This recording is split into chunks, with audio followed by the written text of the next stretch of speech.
जय श्री कृष्ण। श्रीमद् भगवद गीता अध्याय 7 भगवद ज्ञान। श्री कृष्ण कहते हैं, मैं उन भक्तों का कभी साथ नहीं छोड़ता जो सच्चे दिल से मेरी भक्ति करते हैं। भगवान के साथ जुड़कर ही हमें सच्ची शांति, स्थिरता और जीवन का वास्तविक आनंद मिल सकता है। इसे सुनने से आपके दिल और दिमाग में नई ऊर्जा और विश्वास जागेगा। श्री भगवान उवाच मय्या सक्तमनः पार्थ योगम युञ्जन्मदाश्रय असंशयम समग्रम माम यथा ज्ञास्यसि तच्छृणु। भगवान श्री कृष्ण ने कहा, हे पार्थ, अब तुम ध्यान पूर्वक सुनो। मैं तुम्हें यह समझाऊंगा कि किस प्रकार तुम अपने मन को मुझ में लगाकर और मेरी भक्ति में पूरी तरह तल्लीन होकर योग का अभ्यास करते हुए मुझे पूर्ण रूप से जान सकते हो। जब तुम्हारा हृदय मेरी भावना से भरा होगा और मन मुझ में समर्पित होगा, तो तुम मुझे संपूर्णता में बिना किसी संशय के समझ सकोगे। ज्ञानम तेहम सविज्ञानमिदं वक्ष्याम्य शेषतः यज्ञात्वा नेह भूयो अन्यज्ञातव्यम वशिष्यते। श्री भगवान कहते हैं, अब मैं तुम्हें पूर्ण और व्यावहारिक दिव्य ज्ञान बताऊंगा। यह ज्ञान ऐसा है कि इसे जान लेने के बाद तुम्हें जानने के लिए कुछ भी बाकी नहीं रहेगा। यह सभी ज्ञानों का सार है जो तुम्हें सत्य और सृष्टि के गूढ़ रहस्यों को समझने में पूरी तरह सक्षम बना देगा। मनुष्याणाम सहस्त्रेषु कश्चिद्यतति सिद्धये यतताम सिद्धानाम कश्चिन्मां वेत्ति तत्वतः। श्री भगवान कहते हैं, हजारों में से कोई एक मनुष्य ऐसा होता है जो आत्म सिद्धि पाने का प्रयास करता है, और उन लोगों में से जो इस सिद्धि को प्राप्त कर लेते हैं, उनमें से कोई एक विरले ही ऐसा होता है जो मुझे मेरे वास्तविक स्वरूप में जान पाता है। मुझे समझना और जानना बहुत दुर्लभ और कठिन है, जो केवल गहरी साधना और भक्ति से संभव है। भूमिरापोन्लो वायु खम मनोबुद्धिरेव च अहंकार इतियम में भिन्ना प्रकृतिरष्टधा। श्री भगवान कहते हैं, पृथ्वी, जल, अग्नि, वायु और आकाश, ये 5 स्थूल तत्व हैं। इनके साथ मन, बुद्धि और अहंकार, ये 3 सूक्ष्म तत्व भी शामिल हैं। इन 8 का समूह मेरी अपरा प्रकृति कहलाता है। ये मेरी वह शक्ति है जिससे संपूर्ण भौतिक संसार बना है। इन तत्वों के माध्यम से यह सृष्टि कार्यरत रहती है। अपरेयमितस्त्वन्याम प्रकृतिं विद्धि में पराम जीवभूताम महाबाहो ययेदम धार्यते जगत। हे महाबाहु अर्जुन, अपरा शक्ति जिसमें पृथ्वी, जल, अग्नि, वायु, आकाश, मन, बुद्धि और अहंकार शामिल हैं। इसके अतिरिक्त मेरी एक अन्य पराशक्ति है। यह परा प्रकृति चेतन सजीव है, और इसमें वे जीव आते हैं जो इन भौतिक साधनों का उपयोग करके अपनी आवश्यकताओं को पूरा करते हैं, जो सजीवों में जीवन का आधार है और भौतिक प्रकृति को भी संचालित करती है। एतद्योनीनि भूतानि सर्वाणीत्युपधार्य अहम कृतस्त्रस्य जगतः प्रभवः प्रलयस्तथा। भगवान श्री कृष्ण ने कहा, सभी जीवों की उत्पत्ति इन दोनों शक्तियों में है। एक भौतिक अपरा प्रकृति और दूसरी आत्मिक परा प्रकृति। भौतिक शक्ति से यह संसार और शरीर बनते हैं, जबकि आत्मिक शक्ति से जीवन और चेतना आती है। भौतिक हो या आध्यात्मिक, उनकी शुरुआत और अंत मुझसे ही होता है। मैं ही सबका आधार और कारण हूँ। इस तरह सृष्टि का निर्माण, पालन और विनाश मेरी शक्ति से होता है। मुझे ही इस पूरे संसार का मूल समझो। मत्तः परतरम नान्यत् किंचिदस्ति धनंजय मयि सर्वमिदं प्रोतम सूत्रे मणिगणा ईव। भगवान श्री कृष्ण ने कहा, हे धनंजय, मुझसे बड़ा और कोई सत्य नहीं है। मैं ही इस ब्रह्मांड का परम सत्य हूँ। जिस प्रकार मोती एक धागे में गूंथे रहते हैं और उसी धागे के माध्यम से जुड़ते हैं, वैसे ही संपूर्ण सृष्टि मुझ पर निर्भर है। हर वस्तु, हर जीव और सृष्टि की सभी घटनाएं मुझसे जुड़ी हुई हैं। जैसे मोती बिना धागे के नहीं रह सकते, वैसे ही यह संसार बिना मेरे अस्तित्व के नहीं चल सकता। मेरा और इस ब्रह्मांड का संबंध अटूट और अनिवार्य है।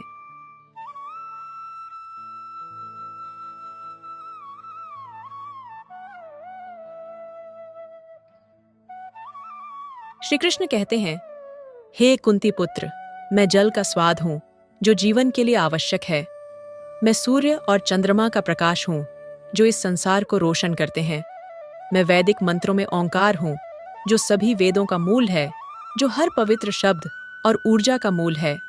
आकाश में मैं ध्वनि हूँ जो सभी संवादों का आधार है।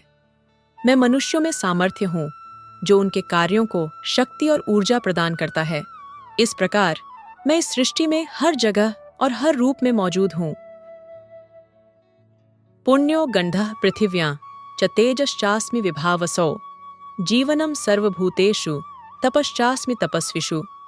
भगवान श्री कृष्ण कहते हैं, मैं पृथ्वी की आद्य सुगंध हूँ जो सभी चीजों में बसी रहती है। मैं अग्नि की गर्मी हूँ जो आग में जलने वाली ऊर्जा को देती है। मैं समस्त जीवों का जीवन हूँ जो उन्हें ऊर्जा और अस्तित्व प्रदान करता है। मैं तपस्वियों का तप हूँ जो उनके आत्मिक अभ्यास और कठोर साधना का आधार है। इस प्रकार मैं सृष्टि के हर तत्व में उपस्थित हूँ। बीजम माम सर्वभूतानां विद्धि पार्थ सनातनम बुद्धिर्बुद्धिमतामस्मि तेजस तेजस्विनामहम्। श्री कृष्ण ने कहा, हे पृथा पुत्र, यह जान लो कि मैं ही सभी जीवों का प्रारंभिक कारण हूँ। मैं ही उनकी उत्पत्ति का बीज हूँ। मैं बुद्धिमानों की बुद्धि हूँ जो उन्हें सही सोच और समझ प्रदान करता है। मैं तेजस्वियों का तेज हूँ जो उन्हें शक्ति और उत्साह देता है। इस प्रकार मैं ही समस्त ज्ञान, शक्ति और तेज का स्रोत हूँ। बलम बलवताम चाह कामराग विवर्जितम धर्मा विरुद्धो भूतेषु कामोस्मि भरतर्षभ। भगवान श्री कृष्ण ने कहा, मैं बलवानों का वह बल हूँ जो केवल इच्छाओं और कामनाओं से परे है, अर्थात जो पूरी तरह से पवित्र और निष्कलंक है। ये बल किसी भी गलत या अधर्मपूर्ण काम के लिए नहीं है, बल्कि यह धर्म और सत्य का पालन करने के लिए है। हे भरत श्रेष्ठ अर्जुन, मैं वह काम हूँ जो धर्म के विपरीत नहीं है, जो सत्य और न्याय के मार्ग पर चलता है। मैं हमेशा अच्छाई की दिशा में कार्य करता हूँ। ये चैव सात्विका भावा राजसास्ताम साश्च ये मत्त एवेति तान विद्धि न त्वहम तेषु ते मयि। तुम जान लो कि मेरी शक्ति द्वारा सारे गुण प्रकट होते हैं, चाहे वे सतोगुण हो, रजोगुण हो या तमोगुण हो। यह पूरी सृष्टि इन 3 गुणों के आधार पर ही चलती है, लेकिन मैं इन गुणों से परे और स्वतंत्र हूँ। गुण मेरे अधीन हैं, मैं उनका स्वामी हूँ, परंतु ये गुण मुझे बांध नहीं सकते। मैं इस सृष्टि का आधार और नियंता हूँ, पर स्वयं प्रकृति के गुणों से प्रभावित नहीं होता। इस प्रकार मैं सृष्टि का संचालन करता हूँ, परंतु उसमें लिप्त नहीं रहता। त्रिभिर्गुण मयैर्भावैरेभिः सर्वमिदं जगत मोहितम नाभिजानाति मामेभ्यः परम व्ययम्। भगवान श्री कृष्ण कहते हैं, संपूर्ण संसार 3 गुणों सतो, रजो और तमो के प्रभाव में आकर मोह में बंधा हुआ है। इन गुणों के कारण लोग मेरी सच्ची प्रकृति को नहीं पहचान पाते। मैं इन तीनों गुणों से परे और स्वतंत्र हूँ, लेकिन संसार मेरी इस गुणातीत और अविनाशी प्रकृति को नहीं समझ पाता। इन गुणों के प्रभाव में रहकर मनुष्य केवल भौतिक सुखों और दुखों में उलझा रहता है और मुझ तक पहुंचने का मार्ग नहीं देख पाता। मेरे गुणातीत स्वरूप को जानने के लिए इन गुणों के बंधन से मुक्त होना आवश्यक है। दैवी ह्येषा गुणमयी मम माया दुरत्या मामेव ये प्रपद्यन्ते माया मेताम तरन्ति ते। भगवान श्री कृष्ण ने कहा, प्रकृति के 3 गुणों वाली इस मेरी दैवी शक्ति को पार कर पाना कठिन है, लेकिन जो व्यक्ति सच्चे मन से मेरी शरण में आते हैं वे इस शक्ति को आसानी से पार कर जाते हैं। मेरी शरणागति ही इस मोह को समाप्त करने और गुणों के प्रभाव से मुक्त होने का उपाय है। न मां दुष्कृतिनो मूढ़ा प्रपद्यन्ते नराधमा माया परिहृतज्ञाना आसुरम भावमाश्रिता। जो नासमझ और अज्ञानी हैं, जो अपने कर्तव्यों को त्याग कर अधर्म के मार्ग पर चलते हैं और जिनका ज्ञान मेरी माया के प्रभाव से ढक गया है, जो सत्य और धर्म को नकारते हैं और सदा नास्तिकता और दुष्टता में लिप्त रहते हैं, ऐसे लोग असुर प्रवृत्ति के होते हैं। उनकी बुद्धि माया के कारण भ्रमित हो जाती है, जिससे वे सही मार्ग पर नहीं चल पाते। ऐसे दुष्ट मेरी शरण ग्रहण नहीं करते। चतुर्विधा भजन्ते मां जना सुकृतिनो अर्जुन आर्तो जिज्ञासुरर्थार्थी ज्ञानी च भरतर्षभ। हे भरत श्रेष्ठ, 4 प्रकार के पुण्यात्मा मेरी भक्ति करते हैं। पहला है आर्त, जो कष्ट में होता है और दुखों से मुक्ति पाने के लिए मेरी शरण में आता है। दूसरा है जिज्ञासु, जो मेरी सच्ची प्रकृति और सत्य को जानने की इच्छा रखता है। तीसरा है अर्थार्थी, जो भौतिक सुख, धन या अन्य इच्छाओं की पूर्ति के लिए मेरी आराधना करता है। चौथा है ज्ञानी, जो मुझे जानता है, मेरे स्वरूप को समझता है और मुझसे एकत्व का अनुभव करता है। नित्ययुक्त एक भक्तिर्विशिष्यते प्रियो ही ज्ञानिनोत्यर्थमहम स च मम प्रिय। भगवान श्री कृष्ण कहते हैं कि जो व्यक्ति सच्चा ज्ञानी है और पूरी श्रद्धा और निष्ठा के साथ मेरी भक्ति करता है वह सबसे श्रेष्ठ है। वह अपने मन, वचन और कर्म सब कुछ मुझे अर्पित करता है और मुझे ही अपने जीवन का आधार मानता है।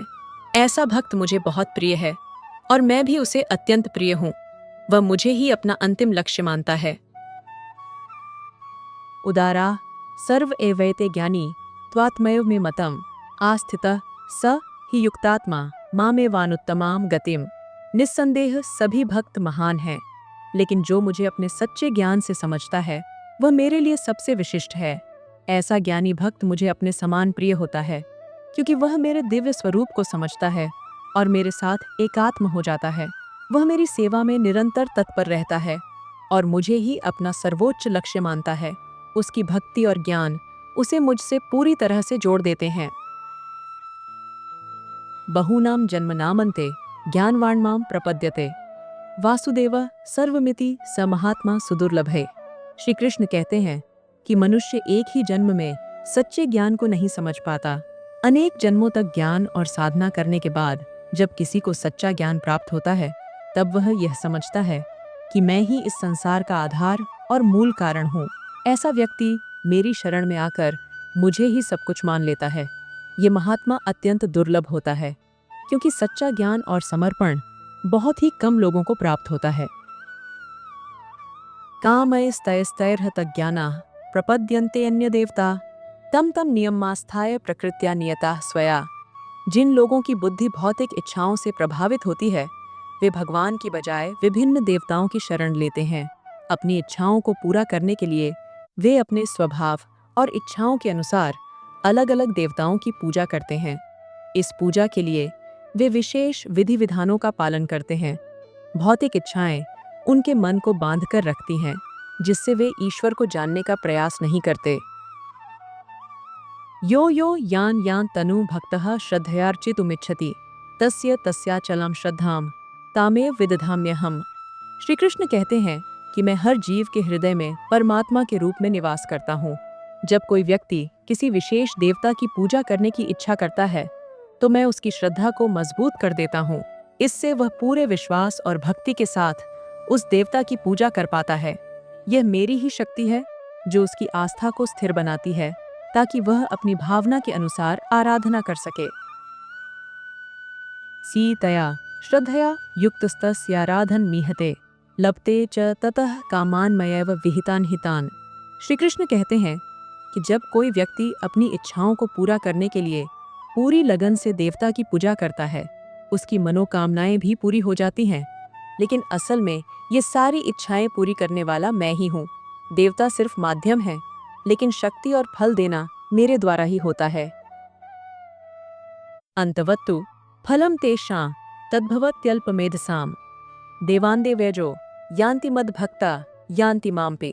श्री कृष्ण कहते हैं कि जो लोग अल्प बुद्धि वाले होते हैं वे देवताओं की पूजा करते हैं और उन्हें इससे मिलने वाला फल सीमित और क्षणिक होता है, क्योंकि देवताओं की कृपा भी केवल भौतिक संसार तक ही सीमित रहती है। देवताओं की पूजा करने वाले लोग मरने के बाद देवलोक में जाते हैं, लेकिन वह सुख भी स्थायी नहीं होता। किंतु जो लोग मेरी भक्ति करते हैं और मुझ पर पूरी श्रद्धा रखते हैं वे अंत में मेरे परम धाम को प्राप्त करते हैं, जहाँ शाश्वत शांति और आनंद है। अव्यक्तम व्यक्तिमापन्नम मन्यन्ते मां बुद्धयः परम भावम जानन्तो ममाव्ययमनुत्तमम्। भगवान श्री कृष्ण ने कहा, बुद्धिहीन मनुष्य मुझे सही तरह से नहीं समझ पाते। वे यह मानते हैं कि पहले मैं निराकार था और अब मैंने यह मानवीय रूप धारण किया है। उनका यह भ्रम उनके अल्प ज्ञान का परिणाम है। वे यह नहीं जानते कि मेरा स्वरूप शाश्वत, अविनाशी और दिव्य है। मैं सदा से ही अपने पूर्ण रूप में अस्तित्व में हूँ, लेकिन वे मेरी इस परम प्रकृति को समझने में असमर्थ रहते हैं। नाहं प्रकाश सर्वस्य योगमाया समावृतः मूढ़ोऽयं नाभिजानाति लोको मामजमव्ययम्। मैं मूर्ख और कम बुद्धि वाले लोगों के लिए अदृश्य रहता हूँ। मेरी अंतरंगा शक्ति मुझे उनके सामने छिपा देती है, जिससे वे मुझे पहचान नहीं पाते। वे मेरी वास्तविकता को नहीं समझ पाते कि मैं न कभी जन्म लेता हूँ और न ही नष्ट होता हूँ। मेरी दिव्य प्रकृति को समझने के लिए ज्ञान और भक्ति का होना आवश्यक है। जो लोग मेरे स्वरूप को नहीं समझते, वे मुझे केवल साधारण व्यक्ति के रूप में देखते हैं। इस अज्ञानता के कारण वे मेरी शाश्वतता और परम सत्ता को समझ नहीं पाते। वेदाहम समतीतानि वर्तमानानि चार्जुन भविष्याणि च भूतानि माम तु वेद न कश्चन। भगवान श्री कृष्ण ने कहा, हे अर्जुन, मैं भगवान हूँ, इसलिए मुझे हर समय की हर बात का ज्ञान है। जो कुछ भी भूतकाल में हुआ है, जो वर्तमान में हो रहा है और जो भविष्य में घटित होगा, वह भी मुझे पहले से ही ज्ञान है। मैं सभी जीवों को जानता हूँ, उनके कर्म, भाव और स्वभाव को भी समझता हूँ, लेकिन कोई मुझे पूरी तरह से नहीं जान सकता, क्योंकि मेरी दिव्यता और स्वरूप को समझ पाना अज्ञान से घिरे लोगों के लिए कठिन है। इच्छा द्वेष स्मुत्थेन द्वंद्व मोहेन भारत सर्वभूतानि सम्मोहम सर्गे यान्ति परंतप। हे भरतवंशी, हे शत्रु विजेता, सभी जीव जन्म लेने के बाद अपनी इच्छाओं और घृणा के कारण बंधनों में फंस जाते हैं। ये बंधन उन्हें मोह और भ्रम में डाल देते हैं, जिससे वे सत्य को पहचान नहीं पाते और संसार के दुखों में उलझे रहते हैं। इच्छाओं और घृणा का यह बंधन ही उनके दुख और कष्टों का कारण है। यदि कोई इन भावों से ऊपर उठ जाए और समता में स्थित हो, तो वह सत्य को समझ सकता है और मुक्ति के मार्ग पर चल सकता है। ये शाम त्वंतगतम पापम जनानाम पुण्य कर्मणाम ते द्वंद्व मोह निर्मुक्ता भजन्ते माम दृढ़व्रता। भगवान श्री कृष्ण कहते हैं, जो लोग अपने पूर्व जन्मों और इस जन्म में अच्छे कर्म करते हैं और जिनके पाप कर्म पूरी तरह समाप्त हो चुके होते हैं, वे मोह और भ्रम के बंधनों से मुक्त हो जाते हैं। ऐसे लोग बिना किसी संकोच के पूरी निष्ठा और समर्पण के साथ मेरी सेवा में लग जाते हैं, क्योंकि वे समझ जाते हैं कि सच्चा सुख और शांति भगवान की भक्ति में ही है। जरा मरण मोक्षाय मामाश्रित्य यतन्ति ते ब्रह्म तद्विदु कृतस्त्रम अध्यात्मम कर्म चाखिलम। जो लोग जन्म, बुढ़ापे और मृत्यु के बंधन से मुक्ति पाने के लिए प्रयास करते हैं, वे बुद्धिमान होते हैं। वे अपनी भक्ति के माध्यम से भगवान की शरण ग्रहण करते हैं। ऐसे लोग सच्चे अर्थ में ब्रह्म हैं, क्योंकि वे दिव्य कर्मों और भगवान की असली प्रकृति को पूरी तरह से समझते हैं और वे भगवान के साथ एक आत्मकता का अनुभव करते हैं। उनके लिए भगवान के दिव्य गुणों और कर्मों का ज्ञान सबसे बड़ा सत्य बन जाता है, जो उन्हें मुक्ति की दिशा में मार्गदर्शन करता है। साधिभूताधिदैवम माम साधियज्ञम चये विदु प्रयाण काले पिच माम ते विदुर युक्त चेतसः। भगवान श्री कृष्ण कहते हैं, जो लोग मुझे परमेश्वर के रूप में मेरी पूरी चेतना के साथ जानते हैं और समझते हैं कि मैं ही इस संपूर्ण जगत, देवताओं और सभी यज्ञों का नियंता हूँ, वे लोग अपनी मृत्यु के समय भी मुझे जान सकते हैं। ऐसे भक्त भगवान के दिव्य स्वरूप को समझते हैं और अंतिम समय में उनकी शरण में जाते हैं। इस प्रकार वे भगवान के साथ एकत्व प्राप्त करते हैं और जन्म मरण के चक्र से मुक्त हो जाते हैं। इस प्रकार श्रीमद् भगवद गीता के 7वें अध्याय भगवत ज्ञान का भक्ति वेदांत तात्पर्यपूर्ण हुआ। अध्याय हमें सिखाता है कि भक्ति के माध्यम से कैसे हम भगवान की माया को पार कर सकते हैं और उनसे जुड़ सकते हैं। हमें भगवान श्री कृष्ण के दिव्य स्वरूप, सृष्टि के रहस्यों और भक्ति के महत्व को समझने का अवसर प्रदान करता है। इस अध्याय में भगवान ने यह बताया है कि कैसे आत्मा और परमात्मा का गहरा संबंध है और इसे अनुभवात्मक ज्ञान के माध्यम से ही समझा जा सकता है। जय श्री कृष्ण।